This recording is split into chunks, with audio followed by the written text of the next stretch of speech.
At a population of 18, you'll begin to have healthcare needs and take care of your healthcare of your people in your village.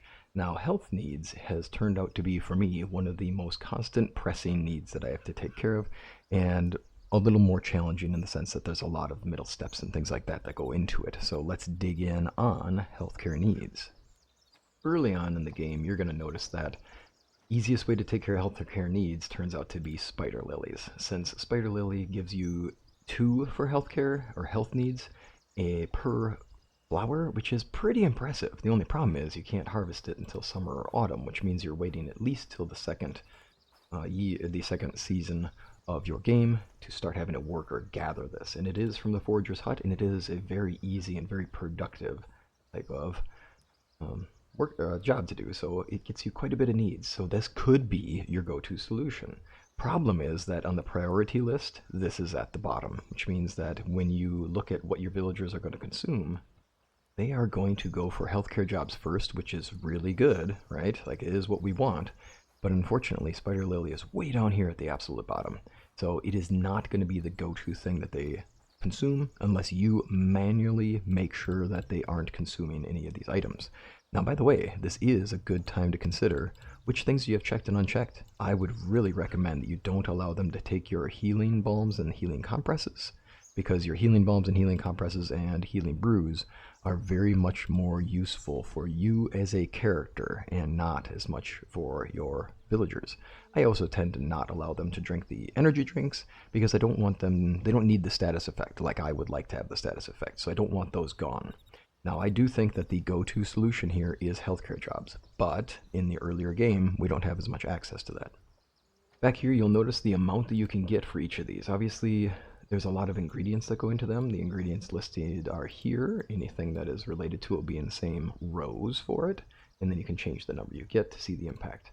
Healing Compress has a great impact, which is nice, but again, you should be using these for your character mostly. I find that Burn Ointment is really my go-to early one, since all it takes is one lotus root and one water, and you can buy these from the merchant in Aratane. Generally, they have some. Go to the farming trader, and then also see if the healer trader has them as well.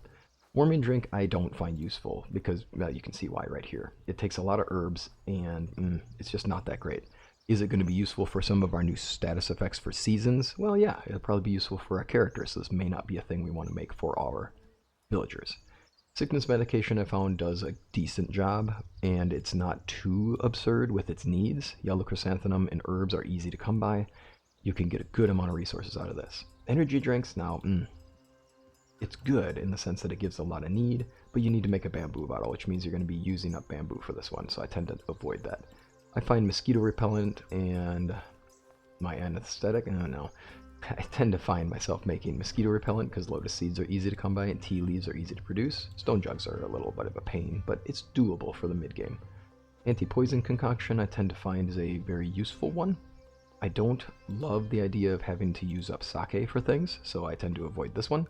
You do need this for a quest line, and obviously that's a big amount here, right? Antidotes, same story. I'm not a big fan of having to use up sake on things. And then malaria medication is great and all, but I don't like making calabash bottles because they require a rope and bamboo, and it's a lot of middle steps. And sake, that's a lot of different things that are not easy to produce in large numbers.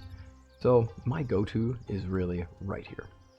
Yeah, stone jugs are not easy to come by, but stone is very easy to get, so I tend to go this route, and this is my kind of go-to. Problem, of course, is you can only make 13 per worker until you get better productivity, and then you can bump up the amount you're making. Now, getting poisonous mushrooms is as easy as having a person work at your forager's workstation, and we can easily get poisonous mushrooms through that. Forager workstations are back here, by the way, and all of your poisonous mushrooms are different seasons. Oh, these graphics keep jumping. And you can get a ton of these poisonous mushrooms for one worker. It's really quite handy. And if you want to do a comparison and contrasting, you can do that here for this. And I do have any poisonous mushroom located on here, and keep in mind, it does label it per seasonal. You'll have to figure out which ones are which, and it'll help guide you when you're in the game as well. Now, obviously, the other place that we can get our healthcare taken care of is here, where we consider our workstations. This is the winner, by far, absolutely the winner. The Monastery Chozua Chozua is just hands down the best. It gets you 600 healthcare at maximum work and 600 spirituality. That's just, it's a win, and all you need is 1 water per. Just absolutely the route that we're going to. The tea ceremony does not give healthcare, it does luxury. Tavern Keeper with regular water can get you to 300, and that's great and all, because it only costs you 2 water, but it will just give you healthcare and luxury, which is not bad. It's decent. You can get a better setup if you want to by using non-alcoholic beverages, which you can use amazake, you can use tea, those work. Water does not count, obviously, because water is already counted here. And then if you want to do Tavern Keeper with alcoholic beverages, you're going to get a lot more luxury, but not as much on healthcare. So doing standard water is great in the sense that it's 300-300, well balanced. You get a better impact on luxury by going with the non-alcoholic beverages, but you're going to need to produce things to get here, which I don't tend to want to bother with. I tend to just go straight with this route. It's good enough for now, and just need to build a bunch of taverns. Then Tavern Keeper with alcoholic is great for your luxury needs, but we're not there. We're focusing on our healthcare needs, so I tend to go here. And unlocking this is, unfortunately, late in the game. Where indeed would it be? By unlocking the temple region. That puts it very, very distant in the game. So, unless you're playing on creative, we will not see access to the Monastery of Chuzua until very late in the game. But it is, hands down, the best thing you can do. It is a long distance to get to the tavern as well, with us needing to get all the way to Dynasty level 11. So, unfortunately, a number of our healthcare needs are going to be taken care of much later in the game. Now, you might note that you do find a lot of these resources just by attacking enemies and defeating them and looting the chests in their areas, so you may find that you can get a lot of your needs taken care of just through that alone. As I've taken out my second enemy, you can see I've already gotten sickness medication, and then looting this chest here, I'm getting 4 energy drinks. So it's a way to go. It's not bad. It does get us a number of them, and you will be liberating areas and finding a number of these things. Some of these I've crafted, others I've gotten from taking down enemies and looting chests. Now this video has been focused on taking care of villager needs, and we have done so. So let's look into some of the extras just for fun. When we look at some of these ideas, let's see the warming drink. What does it do for us? Did it get us anything?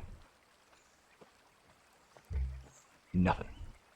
Okay, well, we tried that one. Sickness medication? Status? Still wet.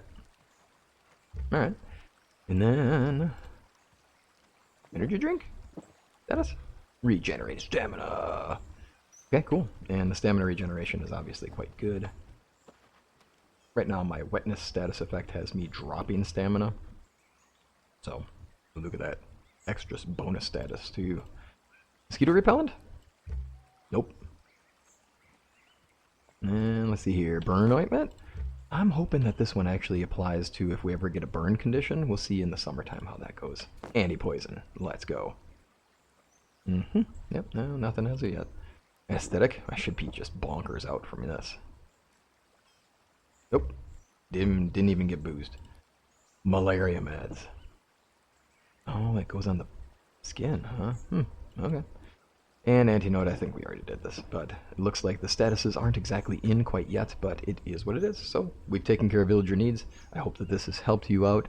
Take care. Until next time, y'all.